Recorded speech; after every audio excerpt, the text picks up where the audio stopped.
Hi ನಮಸ್ಕಾರ. Welcome back to my YouTube channel Saritha Sannidhi ಲಾಕ್ಸ್ YouTube ಚಾನಲ್ಗೆ ನಿಮ್ಮೆಲ್ರಿಗೂ ಪ್ರೀತಿಯ ಸುಸ್ವಾಗತ. ಎಲ್ಲರೂ ಚೆನ್ನಾಗಿದ್ದೀರಾ ಅಂತ ಭಾವಿಸ್ತೀನಿ. ಇವತ್ತು ತುಂಬ ವಿಶೇಷವಾದ ದಿನ, ಯುಗಾದಿ ಹಬ್ಬದ ಹಾರ್ದಿಕ ಶುಭಾಶಯಗಳು ಎಲ್ರಿಗೂ ಕೂಡ. ಈ ವಿಡಿಯೋ ಹಬ್ಬ ಆದಮೇಲೆ ನಿಮ್ಮ ಮುಂದೆ ಬರುವಂಥದ್ದು. ಎಲ್ಲರೂ ತುಂಬ ಸಡಗರ ಸಂಭ್ರಮದಿಂದ ಹಬ್ಬನ ಆಚರಣೆ ಮಾಡಿದ್ದೀರಾ ಅಂತ ಅಂದ್ಕೊಳ್ತೀನಿ.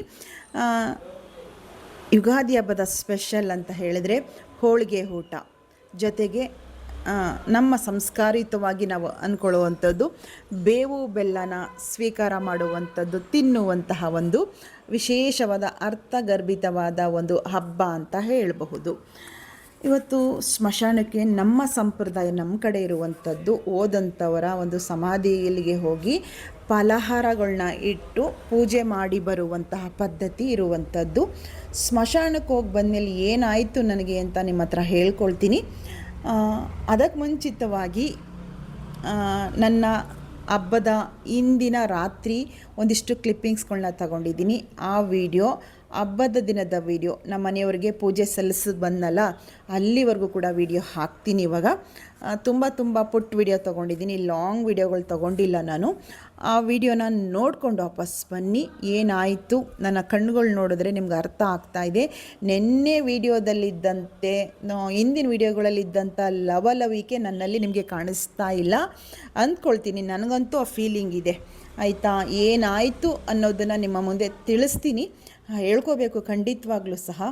ಅದಕ್ಕೆ ಮುಂಚಿತವಾಗಿ ವಿಡಿಯೋಗಳನ್ನ ನೋಡ್ಕೊಂಬನ್ನಿ. ಏನೆಲ್ಲ ಸಿದ್ಧತೆ ಮಾಡಿಕೊಂಡೆ, ಹೇಗೆ ಮಾಡಿದೆ ಅನ್ನೋದನ್ನು ನೋಡಿಕೊಂಡು ಬನ್ನಿ ವಾಪಸ್ಸು. ಮತ್ತೆ ಮಾತನ್ನು ಮುಂದುವರಿಸ್ತೀನಿ. ನೋಡ್ತಾ ಇದ್ದೀರಿ ಮಾವಿನ ತೋರಣ. ಇದು ಈ ಮನೆಗೆ ಬಂದಮೇಲೆ ಇದೇ ಫಸ್ಟ್ ನಮ್ಮ ಬಾಗಿಲಿಗೆ ಮಾವಿನ ತೋರಣ ಹಾಕ್ತಾ ಇರುವಂಥದ್ದು. ಯಾಕೆಂದರೆ ನಾವು ಹಬ್ಬ ಆಚರಣೆ ಮಾಡಿಲ್ಲ ಅಲ್ಲ, ವರ್ಷ ಆದಮೇಲೆ ತಾನೇ ನಾವು ಹಬ್ಬ ಮಾಡ್ತಾ ಇರೋದು. ಇದೇ ಮೊದಲ ಬಾರಿ ನಮ್ಮ ಮನೆ ಬಾಗಿಲಿಗೆ ಮಾವಿನ ತೋರಣ ಮಾಡ್ತಾಯಿದ್ದೀನಿ. ನಮ್ಮ ಮನೆಯವರು ತುಂಬ ಚೆನ್ನಾಗಿ ತೋರಣಗಳು ಮಾಡ್ತಿದ್ರು. ನನಗೆ ಆ ಟೆನ್ಷನ್ನೇ ಇರ್ತಿರಲಿಲ್ಲ. ನೋಡಿ, ಇವಾಗ ಒಬ್ಬಳೇ ಮಾಡ್ತಾಯಿದ್ದೀನಿ. ಪಾತ್ರೆ ಸ್ಟ್ಯಾಂಡ್ಗೆ ಕಟ್ಬಿಟ್ಟು ರಾತ್ರಿ, ಇದು ಬುಧವಾರ ರಾತ್ರಿ, ದೇವ್ರ ಮನೆಗೂ ಸಹ, ದೇವ್ರ ಮನೆ ಬಾಗಿಲಿಗೂ ಒಂದು ತೋರಣ, ಮನೆಯ ಮುಖ್ಯ ದ್ವಾರಕ್ಕೂ ಕೂಡ ಒಂದು ತೋರಣನ ಮಾವಿನ ಎಲೆಗಳಲ್ಲಿ ಮಾಡ್ತಾಯಿದ್ದೀನಿ. ರಾತ್ರಿನೇ ಕೆಲಸ ಮಾಡ್ಕೋಬೇಕು ಇವನ್ನೆಲ್ಲ, ಇಲ್ಲ ಬೆಳಗ್ಗೆ ಅಂದರೆ ಖಂಡಿತ ಆಗೋದಿಲ್ಲ. ಅದಕ್ಕೋಸ್ಕರ ರಾತ್ರಿ ಎಷ್ಟು ಸಾಧ್ಯನೋ ಅಷ್ಟು ಕೆಲಸ ಮುಗಿಸ್ಬಿಟ್ಟೆ ಮಲಗಬೇಕು ಅಂತ ಹೇಳಿ ಡಿಸೈಡ್ ಮಾಡಿಕೊಂಡು ಮಾವಿನ ತೋರಣ ಮಾಡ್ತಾಯಿದ್ದೀನಿ. ನನಗೆ ಬಂದಂಗೆ ಮಾಡ್ತಾಯಿದ್ದೀನಿ. ನೋಡಿ, ಇಲ್ಲಿ ದಾರ ಕಟ್ಟಿ ಹೆಂಗೆ ಇಟ್ಕೊಂಡಿದ್ದೀನಿ ಅಂತ, ಈ ಥರ ಮಾಡ್ತಾಯಿದ್ದೀನಿ. ಬೇಗ ಕೆಲಸ ಮುಗಿಸ್ಕೊಳ್ಳೋಣ ಅಂತ ಹೇಳಿ ದೇವ್ರ ಮನೆಗೊಂದು, ಮುಖ್ಯ ದ್ವಾರಕ್ಕೊಂದು ಮಾಡಿ ಅವಾಗಲೇ ಕಟ್ಬಿಡೋಣ ಅಂತ ಹೇಳಿ ಮಾಡ್ತಾಯಿದ್ದೀನಿ. ಈ ರೀತಿ ನಮ್ಮ ಮನೆಯವರೇ ಮಾಡ್ತಾಯಿದ್ದಿದ್ದು. ಯಾವಾಗಲೂ ಕೂಡ ಹಬ್ಬ ಹರಿದಿನ ಅಂತಾಗಲಿ, ಏನಾದರೂ ಮನೇಲಿ ಹೋಮ ಪೂಜೆ ಇದ್ದರೂ ಸಹ ಮುಖ್ಯವಾಗಿ ಮನೆ ಬಾಗಿಲಿಗೆ ತೋರಣ ಹಾಕಬೇಕು. ಅದು ಒಂದು ಪಾಸಿಟಿವ್ ಎನರ್ಜಿ ತಂದುಕೊಡುತ್ತೆ ಅಂತ ಹೇಳಿ ನಂಬಿಕೆ ಅಲ್ವಾ. ನಮ್ಮ ಮನೆಯವರೇ ಒಂದು ಚೆಂಡು ನಾರ ಮಾಡ್ತೀನಿ ಅಂತ, ಹೊಸ್ಲಿಗೆ ಮಾಡ್ತೀನಿ ಅಂದರೂ ಸಹ ಅವರೇ ಸಂಜೆ ಟೈಮ್ ಕೂತ್ಕೊಂಡು ಎಲ್ಲ ರೆಡಿ ಮಾಡೋರು. ನನಗೇನು ಟೆನ್ಷನ್ನೇ ಇರಲಿಲ್ಲ ಅಂಥ ವಿಷಯಗಳಲ್ಲಿ. ಇವತ್ತು ಮಕ್ಕಳಿಬ್ಬರು, ನಮ್ಮ ಮಕ್ಕಳಿಬ್ಬರು ಇದ್ರ ಬಗ್ಗೆ ತಲೆ ಕೆಡಿಸ್ಕೊಳ್ಳೋದಿಲ್ಲ, ಅವ್ರದ್ದೇ ಆದ ಲೋಕದಲ್ಲಿ ಇರ್ತಾರೆ. ಈಗ ನಾನು ರಾತ್ರಿ ಎರಡು ತೋರಣ ಮಾಡ್ತಾಯಿದ್ದೀನಿ. ರಾತ್ರಿಯೇ ಕಟ್ಬಿಡ್ತೀನಿ ಹೊಸ್ಲಿಗೆ ಕಟ್ಟಿ. ಏಕೆಂದರೆ ಸ್ಮಶಾನಕ್ಕೆ ಬೇರೆ ಪೂಜೆ ಹೋಗೋದ್ರಿಂದ ಅಡುಗೆ ಮಾಡ್ಕೋಬೇಕು. ಕಂಬ್ಳಮ್ಮ ಬಂದು ಅವ್ರ ಮನೆ ಒರೆಸಿ ಪಾತ್ರೆ ತೊಳೆಯೋದಷ್ಟೇ ಅಲ್ವಾ, ಇನ್ನು ಮಿಕ್ಕಿದ ಕೆಲಸ ಎಲ್ಲ ಬೇಗ ಕೆಲಸನೇ ಆಗೋದಿಲ್ಲ ಆಮೇಲೆ. ಅದಕ್ಕೋಸ್ಕರ ತೋರಣನ ರಾತ್ರಿಯೇ ಕಟ್ತಾಯಿದ್ದೀನಿ. ಇವಾಗ ಸುಮಾರು ಒಂದು 12:30ವರೆಗೂ ಎಚ್ಚರಾಗಿದ್ದೆ ಅಂದ್ಕೊಳ್ಳಿ, ಎಲ್ಲ ಕೆಲಸ ಮುಗಿಸೋದ್ರಲ್ಲಿ. ಸೆಲ್ಫ್ ಎಲ್ಲ ಕ್ಲೀನ್ ಮಾಡಿ ಇರೋ ಪಾತ್ರೆಗಳೆಲ್ಲ ತೆಗೆದು ತೊಳೆಯೋದಕ್ಕೆ ಹಿಂಭಾಗದಲ್ಲಿ ಹಾಕಿ ಕೆಲಸ ಮುಗಿಸಿ ಆಮೇಲೆ ಮಲಗ್ತೀನಿ ನಾನು. ಚಿಕ್ಕದು ದೊಡ್ಡದು ಎಲೆಗಳು ಹಿಂಗೆ ಸಿಗ್ತಾಯಿತ್ತು. ಹೇಗೋ ಒಟ್ಟಿನಲ್ಲಿ ತೋರಣ ಮಾಡಬೇಕು, ಮಾಡ್ತಾಯಿದ್ದೀನಿ. ಕೆಲವರು ಕಡ್ಡಿನ ಇದು ಮಾಡಿ ಹಾಕ್ತಾರಲ್ವ, ನಾನು ಹಿಂಭಾಗಕ್ಕೆ ತಿರುಗಿಸಿ ಅದೇ ಮಾವಿನ ಎಲೆಯಲ್ಲಿರೋವಂಥ ಕಡ್ಡಿಲೇ ಹಂಗೆ ಚುಚ್ಚಿ ತೋರಣನ ಮಾಡ್ತಾಯಿದ್ದೀನಿ. ಸರಿನೋ ತಪ್ಪೋ ನನಗೆ ಗೊತ್ತಿಲ್ಲ, ಒಟ್ಟಿನಲ್ಲಿ ರೆಡಿ ಮಾಡಿದ್ದೀನಿ. 2 ತೋರಣ ರೆಡಿ ಮಾಡಿಕೊಂಡು ನೋಡ್ತಾ ಇದ್ದೀರಿ ಹೆಂಗೆ ಮಾಡಿದ್ದೀನಿ ನೋಡಿ, ಸುಮಾರಾಗಿ ಹೆಂಗೋ ಬಂದಂಗೆ ಮಾಡಿ ಮುಗಿಸಿದ್ದೀನಿ ನೋಡಿ. ಒಬ್ಬೊಬ್ಬರು ಒಂದೊಂದು ಕೆಲಸ ಮಾಡ್ತಿದ್ರು, ಅದರಲ್ಲಿ ತುಂಬ ಕ್ವಾಲಿಟಿ ಇರ್ತಾಯಿತ್ತು ಅವರಲ್ಲಿ. ಎಲ್ಲ ಕಟ್ಟಿದೆ, 2 ತೋರಣ ಕಟ್ಟಿ ಕ್ಲೀನಾಗಿ ಒಂದು ಸಲ ಕಸ ಗುಡಿಸ್ಕೊಂಬಂದ್ಬಿಡ್ತಾ ಇದ್ದೀನಿ. ಬೆಳಗ್ಗೆ ಕಂಬ್ಳಮ್ಮ ಅರ್ಜೆಂಟಲ್ಲಿ ಸರಿಯಾಗಿ ಕಸ ಗುಡಿಸಲ್ಲ ಅವರು, ಅಲ್ಲಲ್ಲೇ ಮೂಲೆ ಅಲ್ಲೆಲ್ಲ ಇರುತ್ತೆ. ಅದಕ್ಕೆ ಏನು ಮಾಡ್ತೀನಿ, ಕ್ಲೀನಾಗಿ ಒಂದು ಕಡೆಯಿಂದ ಗುಡಿಸ್ಕೊಂಡು ಬಂದುಬಿಡ್ತಾಯಿದ್ದೀನಿ. ಕಸನ ರೂಮಿಂದ ಹಿಡಿದು ಎಲ್ಲ ಕ್ಲೀನಾಗಿ ಗುಡಿಸ್ಬಿಟ್ರೆ ನನಗೆ ಸಮಾಧಾನ ಆಗಬೇಕು ಅಂದರೆ ಕ್ಲೀನಾಗಿ ಗುಡಿಸ್ಕೊಂಬರ್ಬೇಕು. ನನ್ನ ಕಸ ಗುಡಿಸಿದ್ರೆ ಮನೆ ಒರೆಸ್ದಂಗೆ ಕಾಣಿಸುತ್ತೆ, ಅಷ್ಟು ನೀಟಾಗಿ ಗುಡಿಸ್ಕೊಂಬರ್ತೀನಿ. ಕೆಲವ್ರು ಹಂಗೆ ಕಸ ಗುಡಿಸಲ್ಲ, ಅಲ್ಲಲ್ಲೇ ಇರುತ್ತೆ, ಹಂಗೆ ಒರೆಸ್ಕೊಬಂದ್ಬಿಡ್ತಾರೆ. ನನಗೆ ಅದು ಇಷ್ಟನೇ ಆಗೋದಿಲ್ಲ. ಕ್ಲೀನಾಗಿ ಕಸ ಒಂದು ಸಲ ಎಲ್ಲ ಆಯಿತು. ಅಡುಗೆ ಮನೆ ಕೆಲಸ ಎಲ್ಲ ಮುಗಿಸಿದ್ದೀನಿ, ಅದು ಕೂಡ ವ್ಯೂ ನಿಮ್ಗೆ ತೋರಿಸ್ತೀನಿ. ಕ್ಲೀನಾಗಿ ಎಲ್ಲ ಮಾವಿನ ಎಲೆ ಎಷ್ಟು ಬೇಕೋ ಅಷ್ಟು, ಸ್ಮಶಾನಕ್ಕೂ ಕೂಡ ಒಂದಿಷ್ಟು ಮಾವಿನ ಸೊಪ್ಪು, ಬೇವಿನ ಸೊಪ್ಪೆಲ್ಲ ಎತ್ತಿ ಸಪ್ರೇಟ್ ಇಟ್ಕೊಂಡಿದ್ದೀನಿ. ಇನ್ನು ದೇವ್ರ ಮನೆ ಪೂಜೆಗೆ ಜೊತೆಗೆ ಬೇವಿನ ಎಲೆ ಜೊತೆಗೆ ಬೆಲ್ಲ, ಯಾವುದನ್ನು ಚಿಗುರು, ಬೇವಿನ ಚಿಗುರನ್ನ ಇಡಬೇಕು. ಹೂವು ಮತ್ತು ಚಿಗುರು ಬರುತ್ತೆ ನೋಡಿ, ಅದು ಬೆಲ್ಲದ ಜೊತೆ ಇಟ್ಟರೆ ತಿನ್ನೋಕ್ಕೂ ಕೂಡ ತುಂಬ ಚೆನ್ನಾಗಿರುತ್ತೆ. ಕಹಿ ಆದರೂ ಅಲ್ಲೇನೋ ಒಂದು ಸಹಿ ಇರುತ್ತಲ್ವ. ಎಲ್ಲ ಸಪ್ರೇಟ್ ಮಾಡಿ ರೆಡಿ ಮಾಡಿಕೊಂಡು ಕಸ ಎಲ್ಲ ನೀಟಾಗಿ ಒಂದು ಸಲ ಗುಡಿಸ್ಬಿಟ್ಟು ಮಲಗೋದ್ರಾಯ್ತು ಅಂತ ಹೇಳಿ ಎಲ್ಲ ಕೆಲಸ ಮುಗಿಸ್ತಾ ಇದ್ದೀನಿ. ನಿಮ್ಮ ಮನೆಗಳಲ್ಲಿ ಹೇಗೆ ಹಬ್ಬ ಆಚರಣೆ ಮಾಡಿದ್ರಿ ಕಮೆಂಟ್ ಮೂಲಕ ತಿಳಿಸಿ. ಈ ವಿಡಿಯೋ ವರ್ಷದೊಡಕು ದಿನ ಬರುತ್ತೆ, ಅಂದರೆ ಶುಕ್ರವಾರ ಈ ವಿಡಿಯೋ ಹಾಕ್ತೀನಿ. ವರ್ಷದೊಡಕು ಕೂಡ ತುಂಬ ಗ್ರ್ಯಾಂಡಾಗಿ ಮಾಡ್ತಾರೆ ಜನ, ಅಂದರೆ ತೊಡಕೆಲ್ಲ ಕಳೆದೋಗಲಿ ಅಂತ ಹೇಳಿ ಮಾರನೆಗೆ ಮಾಡುವಂಥದ್ದು. ಈ ಸಲ ಒಳ್ಳೆಯ ದಿನ ಬಂದಿದೆ. ಕೆಲವು ಸಲ ಭಾನುವಾರ ಬಂದ್ಬಿಡ್ತಾಯಿತ್ತು. ಭಾನುವಾರ ಬಂದರೆ ನಾವು ನಾನ್ ವೆಜ್ ಎಲ್ಲ ತಿನ್ನಲ್ಲ. ಶುಕ್ರವಾರ ಬಂದಿದೆ. ತಮ್ಮನ ಮನೆ ಊರಿಗೆ ಹೋಗ್ತೀನಿ, ಅಮ್ಮನ ಮನೆಗೆ. ನೋಡೋಣ, ಆದರೆ ವಿಡಿಯೋ ತೊಗೊಳ್ತೀನಿ. ನೋಡ್ತಾ ಇದ್ದೀರಿ, ಆಲ್ರೆಡಿ ನಾನು ತರಕಾರಿ ಹಚ್ಚಿಟ್ಕೊಂಡಿದ್ದೀನಿ. ನುಗ್ಗೆಕಾಯಿನೂ ಕೂಡ ಕಟ್ ಮಾಡಿ ಇಟ್ಕೊಂಡಿದ್ದೀನಿ. ವಡೆಗೆ ಕಡಲೆಬೇಳೆ ನೆನೆಸಿದ್ದೀನಿ. ನೋಡ್ತಾ ಇದ್ದೀರಿ, ಒಂದು ಸ್ವಲ್ಪ ಕಡಲೆ ಬೀಜ, ಅಕ್ಕಿ ಕೂಡ ನೆನೆಸಿದ್ದೀನಿ ಸ್ವಲ್ಪ. ವಡೆ ಗರಿ ಬರುತ್ತೆ ತುಂಬ ಚೆನ್ನಾಗಿ. ಮತ್ತು ಕೋಸಂಬರಿಗೆ ಹೆಸರುಬೇಳೆ ನೆನೆಸಿದ್ದೀನಿ. ಬೆಳಗ್ಗೆ ಬೇಗ ಎದ್ದೇಳಬೇಕಲ್ಲ, ಅದಕ್ಕೆ ಇವನ್ನೆಲ್ಲ ಕೆಲಸ ಮಾಡಿದ್ರೇ ಬೆಳಗ್ಗೆ ಅಡುಗೆ ಮಾಡ್ಕೊಳ್ಳೋಕೆ ಸಾಧ್ಯ ಆಗೋದಲ್ವಾ. ಅದಕ್ಕೆ ರಾತ್ರಿ ಇಷ್ಟು ಕೆಲಸ ಮುಗಿಸಿ ನಮ್ಮನೆ ಅಡುಗೆ ಮನೆನ ಸೆಲ್ಫನ್ನ ಇಷ್ಟು ನೀಟಾಗಿ ಎಲ್ಲ ರೆಡಿ ಮಾಡಿ ಮಲಗಬೇಕು ನಾನಿವಾಗ. ಬನ್ನಿ, ತೋರಣನೂ ಸಹ ನಾನು ಕಟ್ಟಿದ್ದೀನಿ ನೋಡಿ. ಎಲ್ಲ ಕ್ಲೀನ್, ಸಂತೆ ಥರ ಇತ್ತಲ್ವ, ಜೋಡಿಸಿ ಎಲ್ಲ ಕ್ಲೀನ್ ಮಾಡಿ ಎಲ್ಲ ಇದು ಮಾಡಿದ್ದೀನಿ. ದೇವ್ರ ಮನೆಗೆ ಒಂದು ಪುಟ್ಟು ತೋರಣ ಕಟ್ಟಿದ್ದೀನಿ. ಇನ್ನು ಹೂವಿನ ಅಲಂಕಾರ ಅಂದರೆ ಹೂವು ಮಾತ್ರ ಮುಡಿಸ್ಬೇಕು. ಟೈಮ್ ಬಂದು ನೋಡಿ 12:10, 12 ಗಂಟೆ 12:15 ಆಗ್ತಾಯಿದೆ. ಬನ್ನಿ, ಹೊರಗಡೆ ಮುಖ್ಯ ಅಂದರೆ ಮೇನ್ ಡೋರ್ಗೂ ಕೂಡ ತೋರಣ ಹಾಕಿದ್ದೀನಿ. ನೋಡೋಣ, ಅಂದರೆ ಬೆಳಗ್ಗೆ ಸ್ನಾನ ಮಾಡ್ಕೊಬಂದು ಹೂವನ್ನ ಮುಡಿಸಿದ್ರಾಯಿತು ಅಂತ ಹೇಳಿ ಇಷ್ಟು ಮಾತ್ರ ರೆಡಿ ಮಾಡಿದ್ದೀನಿ. ಕಾಣಿಸ್ತಾ ಇದೆ ನಿಮ್ಮೆಲ್ರಿಗೂ ಕೂಡ. ಏನು ಅನಿಸುತ್ತೆ ಅಂತ ಹೇಳಿ ಕಮೆಂಟ್ ಮಾಡಿ. 12:15 ರಾತ್ರಿ, ಮಧ್ಯರಾತ್ರಿ ನೋಡಿ ವ್ಯೂ ಹೇಗಿದೆ ಅಂತ ಹೇಳಿ. ಗಣಪತಿ ದೇವಸ್ಥಾನಕ್ಕೂ ಕೂಡ ಲೈಟ್ ಕೂಡ ಹಾಕಿದ್ದಾರೆ, ಚೆನ್ನಾಗಿ ಕಾಣಿಸ್ತಾ ಇತ್ತು ಕತ್ಲೆಯಲ್ಲಿ. ವಿನಾಯಕ ಎಲ್ರಿಗೂ ಒಳ್ಳೇದು ಮಾಡಲಿ ಅಂತ ಹೇಳಿ ಪ್ರಾರ್ಥನೆ ಮಾಡ್ಕೊಳ್ಳೋಣ. 12 ಗಂಟೆ 12:15 ಎಲ್ಲ ನಿಶ್ಶಬ್ದವಾಗಿ ಪ್ರಪಂಚ ಮಲಗಿದೆ ಅಂತ ಹೇಳಬಹುದು. ಇಷ್ಟು ಕೆಲಸನ ಹಿಂದಿನ ದಿನ ಮಾಡಿಕೊಂಡೆ, ಅಂದರೆ ಬುಧವಾರ ರಾತ್ರಿ ನಾನು ಕೆಲಸ ಮುಗಿಸಿರುವಂಥದ್ದು.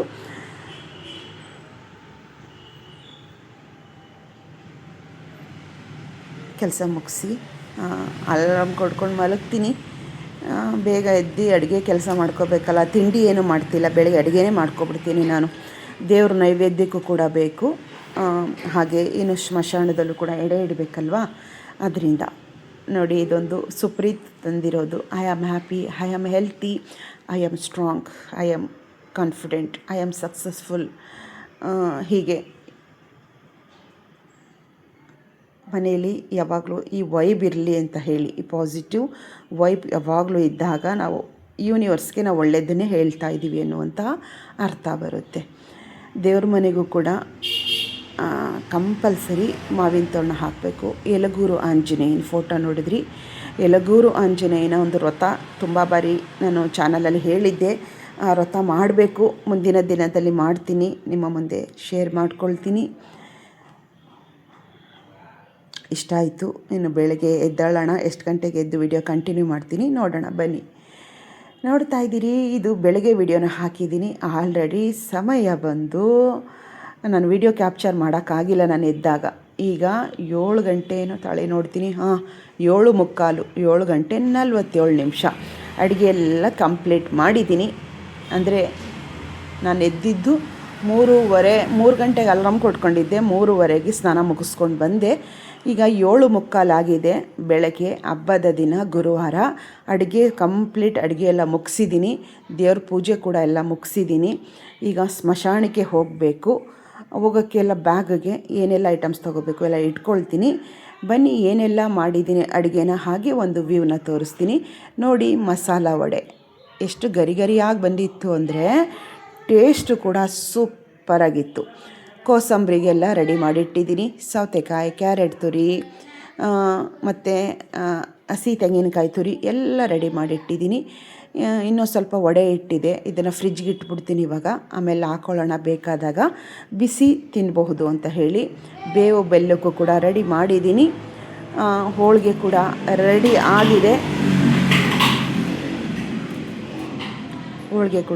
ಆಗಿದೆ.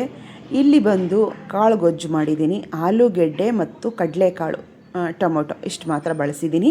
ಕಾಳು ಗೊಜ್ಜು ತುಂಬ ಚೆನ್ನಾಗಿರುತ್ತೆ. ನನಗೆ ಫೇವ್ರೇಟು, ನಮ್ಮ ಮನೆಯವ್ರಿಗಂತೂ ಸಿಕ್ಕಾಬಟ್ಟೆ ಇಷ್ಟ.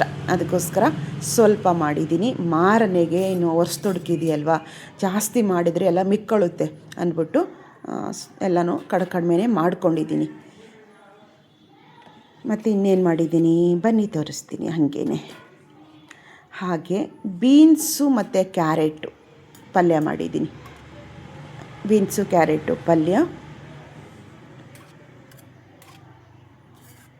ನೋಡ್ತಾ ಇದ್ದೀರಿ, ಎಷ್ಟೊಂದು ಕಲರ್ಫುಲ್ಲಾಗಿ ಕಾಣಿಸ್ತಾ ಇದೆ. ಅಷ್ಟೇ ಟೇಸ್ಟ್ ಕೂಡ ಇತ್ತು.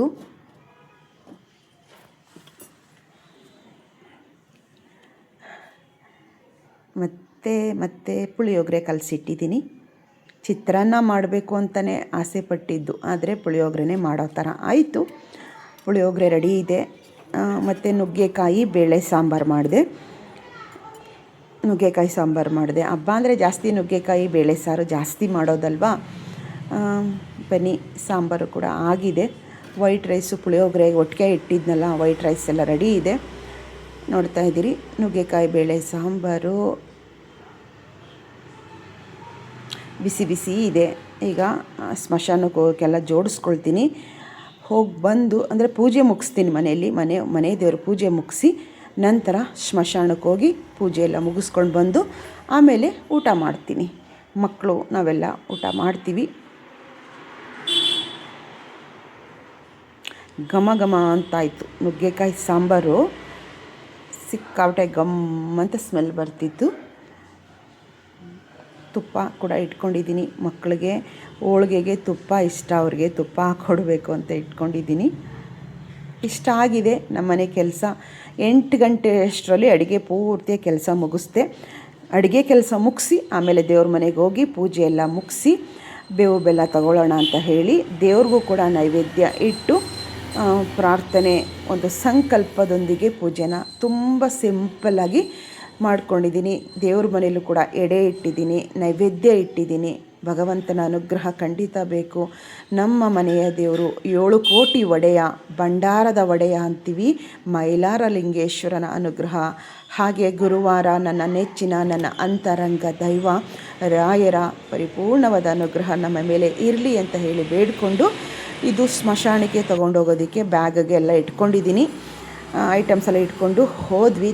ನನ್ನ ತಂಗಿ ಮಗ ನಾನು ಹೋಗಿ ತಗೊಂಡೋದಂತಹ ಎಲ್ಲ ಫಲಹಾರ ಊಟ ಎಲ್ಲ ಇಟ್ಟು, ಪಕ್ಕದಲ್ಲಿ ನಮ್ಮ ಮನೆಯವರ ತಂದೆ ಕೂಡ ಇದ್ದಾರೆ, ಅವ್ರಿಗೂ ಕೂಡ ಅವ್ರಿಗೂ ಒಂದು ಹೂವಿನ ಹಾರ ತೊಗೊಂಡೋಗಿದ್ದೆ. ಏನೆಲ್ಲ ತೊಗೊಂಡೋಗಿದ್ದೆ ಅದನ್ನೆಲ್ಲ ಇಟ್ಟು ಪೂಜೆ ಎಲ್ಲ ಮುಗಿಸ್ಕೊಂಡು ಮನೆಗೆ ಬರುವಂಥದ್ದು ಆಯಿತು. ಹೇಗೆಲ್ಲ ಹಬ್ಬಾಚರಣೆ ಮಾಡಿದೆ.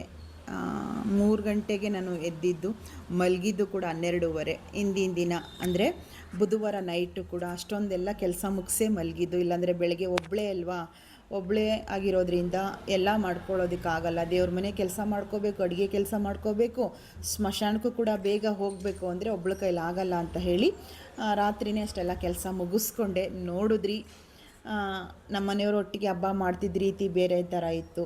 ಈಗ ಒಬ್ಬಳು ಮಾಡೋ ಅಂಥ ಹಬ್ಬ ಬೇರೆ ಥರನೇ ನನ್ನ ಮನಸ್ಸಿಗೆ ಫೀಲ್ ಅಂತೂ ಕೊಡ್ತು. ಸ್ಮಶಾನಕ್ಕೆ ಹೋದೆ. ಮಕ್ಕಳು ದೊಡ್ಡವನು ಕೆಲಸದ ನಿಮಿತ್ತ ಬೆಳಗಿನ ಜಾವ ಬಂದ. ಅವನು 4 ಗಂಟೆ ಏನೋ ಬಂದಿದ್ದು, 3-4 ಗಂಟೆ ಏನೋ ಆಗಿತ್ತು. ಮಲಗ್ದವನು ಎಚ್ಚರನೇ ಆಗಿಲ್ಲ. ಇನ್ನು ದೊಡ್ಡವನು ಚಿಕ್ಕವನು ಸಹ ಕಂಪ್ಯೂಟ್ರ್ ಮುಂದೆ ಕೂತ್ಕೊಂಡು ಏನು ಕೆಲಸ ಮಾಡ್ತಾರೋ ಗೊತ್ತಿಲ್ಲ, ಬೆಳಗಾನ ಎಚ್ಚರ ಆಗಿರ್ತಾರೆ, ಬೆಳಗಿನ ಜಾವ ಮಲಗ್ತಾರೆ. ಎಪ್ಸಿ ಸಾಕಾಯ್ತು. ಎದ್ದೊಳ್ರೋ ಅಂದರೂ ಕೂಡ ಎದ್ದಿಲ್ಲ. ನನ್ನ ತಂಗಿ ಮಗನ ಕರ್ಕೊಂಡು ಹೋದೆ. ಹೋಗಿ ಪೂಜೆ ಎಲ್ಲ ಮುಗಿಸ್ದೆ, ನೆಮ್ಮದಿ ಆಯಿತು.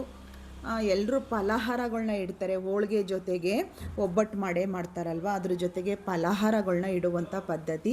ಆದರೆ ನನಗೊಂದು ಸೆಂಟಿಮೆಂಟ್, ನನಗೊಂದು ಅಟ್ಯಾಚ್ಮೆಂಟು ಅಂದರೆ ಹಬ್ಬದ ಅಡುಗೆನೇ ಒಟ್ಟಿಗೆ ಊಟ ಮಾಡ್ತಾಯಿದ್ವಿ ನಮ್ಮ ಮನೆಯವರು, ನಾವು ಮಕ್ಕಳೆಲ್ಲ ಒಟ್ಟಿಗೆ. ಹಬ್ಬದಲ್ಲಂತೂ ಬಾಳೆದೆಲೆ ಇಲ್ಲದೇ ನಾವು ಊಟ ಮಾಡೇ ಇಲ್ಲ.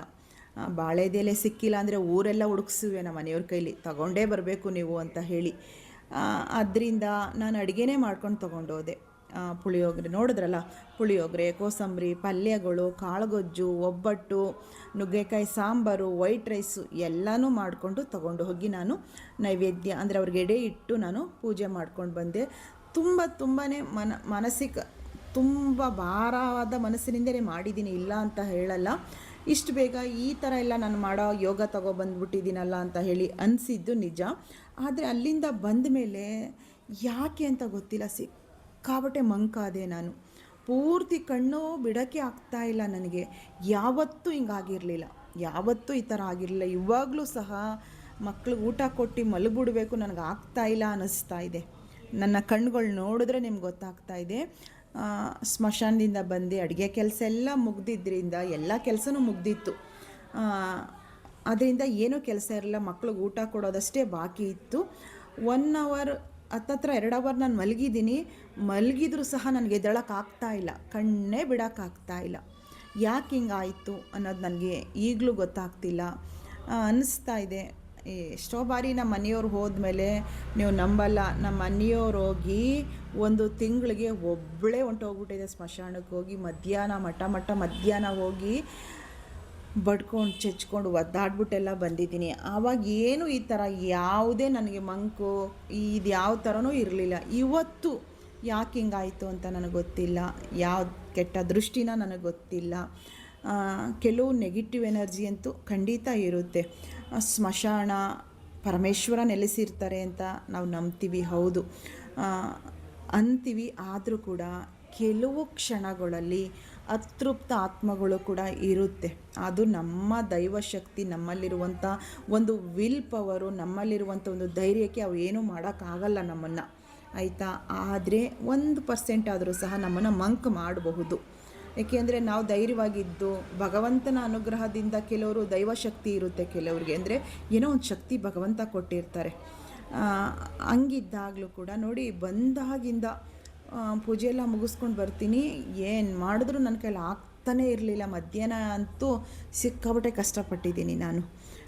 ಆಮೇಲೆ ಸಂಜೆ ಇವಾಗ ಗೋಧೂಳಿ ಸಮಯದಲ್ಲಿ ಮತ್ತೆ ಕೈಕಾಲು ಮುಖ ತೊಳ್ಕೊಂಡು ದೇವ್ರಿಗೆ ದೀಪ ಹಚ್ಚಿದೆ. ಅಷ್ಟೊತ್ತು ದೊಡ್ಡ ಮಗ ಬಂದ, ಕರ್ಕೊಂಡೋದ. ಇಲ್ಲಿ ದುರ್ಗಾ ಪರಮೇಶ್ವರಿ ದೇವಸ್ಥಾನ ಇದೆ, ಕನ್ನಿಕಾ ಪರಮೇಶ್ವರಿ ದೇವಸ್ಥಾನ, ಅಲ್ಲಿ ಕರ್ಕೊಂಡೋಗಿ ಅಲ್ಲೊಂದು ಪೂಜೆ ಮಾಡಿ ಅಲ್ಲಿದ್ದು ವಿಭೂತಿ ಇಸ್ಕೊಂಡು ಬಂದು ನಿಮ್ಮ ಮುಂದೆ ವಿಡಿಯೋ ಮಾಡ್ತಾಯಿದ್ದೀನಿ. ಏನೋ ಒಂದು ಸ್ವಲ್ಪ ಆರಾಮ್ ಅನ್ನಿಸ್ತಾ ಇದೆ. ಬೇಗ ಮಕ್ಳಿಗೆ ಊಟ ಕೊಟ್ಟು ಸ್ವಲ್ಪ ಹೊತ್ತು ಮಲಗಿಬಿಡ್ಬೇಕು. ನನಗೆ ನಿದ್ರೆ ತುಂಬ ನಿದ್ರೆ ಮಾಡ್ತೀನಿ. ಬೆಳಗ್ಗೆ ಎದ್ದೇಳೋಷ್ಟರಲ್ಲಿ ನಾನು ಮತ್ತೆ ಫ್ರೆಶ್ ಆಗ್ತೀನಿ ಅಂತ ಅಂದ್ಕೊಂಡಿದ್ದೀನಿ. ನಿಮಗೆ ಗೊತ್ತಾಗ್ತಾ ಇದೆ ಎಷ್ಟು ಮಂಕ್ ಅನ್ನಿಸ್ತಾ ಇದೆ ಅಂದರೆ, ನನಗೆ ಯಾವತ್ತೂ ಈ ಥರ ಅನುಭವಿಸಿರಲಿಲ್ಲ. ಆ ಥರ ಆಗಿದೆ ಇವತ್ತು ನನಗೆ. ಇದ್ರ ಬಗ್ಗೆ ನೀವು ಅಭಿಪ್ರಾಯ ತಿಳಿಸಿ, ಏನಿರಬಹುದು ಏನು ಅಂತ ಹೇಳಿ ಕಮೆಂಟ್ ಮೂಲಕ ತಿಳಿಸಿ. ನೆಕ್ಸ್ಟ್ ನನ್ನ ಮತ್ತೊಂದು ಹೊಸ ವಿಡಿಯೋದೊಂದಿಗೆ ನಿಮ್ಮ ಮುಂದೆ ಬರ್ತಾ ಹೋಗ್ತೀನಿ. ಲಾಸ್ಟ್ವರೆಗೂ ವಿಡಿಯೋ ನೋಡಿದ ನಿಮ್ಮೆಲ್ರಿಗೂ ನಿಮ್ಮ ಸನ್ನಿಧಿ ಕಡೆಯಿಂದ ಪ್ರೀತಿಯ ಧನ್ಯವಾದಗಳು. ನಾನು ಯಾವುದೇ ರೆಸಿಪಿ ಕೂಡ ತೋರ್ಸೋಕ್ಕಾಗಿಲ್ಲ, ಏನೇನು ಅಡುಗೆ ಮಾಡಿದ್ದೀನಿ ಅನ್ನೋದನ್ನು ತೋರಿಸ್ದೆ. ಮಸಾಲ ವಡೆಯಂತೂ ಸೂಪರಾಗಿ ಬಂದಿತ್ತು. ಸ್ವಲ್ಪ ಕಡಲೆ ಬೀಜ ಕೂಡ ಹಾಕಿದ್ದೆ, ಸ್ವಲ್ಪ ಅಕ್ಕಿ ಕೂಡ ನೆನೆಸಿದ್ದೆ. ಆದ್ದರಿಂದ ಗರಿಯಾಗಿ ಸಿಕ್ಕಾಬಟ್ಟೆ ಟೇಸ್ಟ್ ಇತ್ತು. ಮಸಾಲ ವಡೆ ತುಂಬ ಚೆನ್ನಾಗಿತ್ತು. ಸಬ್ಸಿಗೆ ಸೊಪ್ಪು ಜಾಸ್ತಿ ಹಾಕಿದ್ದೆ, ತುಂಬ ಚೆನ್ನಾಗಿ ಬಂದಿತ್ತು. ಆದರೆ ನಮ್ಮ ಮಕ್ಕಳೇ ನೀಟಾಗಿ ಊಟ ಮಾಡಲ್ಲ. ನನಗೆ ಅದೇ ಬೇಜಾರು. ನನ್ನ ತಂಗಿ ಮಗನ ಕರ್ಕೊಂಡೋಗಿದ್ನಲ್ಲ, ಅವನ್ನ ಕರ್ಕೊಬಂದಮೇಲೆ ಊಟ ಹಾಕ್ಕೊಟ್ಟೆ. ಊಟ ಮಾಡಿಕೊಂಡು ಅವನ ಮನೆಗೆ ಅವನು ಹೋದ. ನೀವೆಲ್ಲ ಹೇಗೆ ಹಬ್ಬಾಚರಣೆ ಮಾಡಿದ್ರಿ ಅನ್ನೋದನ್ನು ತಪ್ಪದೇ ಕಮೆಂಟಲ್ಲಿ ತಿಳಿಸಿ, ಆಯಿತಾ? ಹೊಸ ವಿಡಿಯೋದೊಂದಿಗೆ ಬರ್ತೀನಿ. ಲಾಸ್ಟ್ವರೆಗೂ ವಿಡಿಯೋ ನೋಡಿದ ನಿಮ್ಮೆಲ್ರಿಗೂ ಕೂಡ ನಿಮ್ಮ ಸನ್ನಿಧಿ ಕಡೆಯಿಂದ ಪ್ರೀತಿಯ ಧನ್ಯವಾದಗಳು.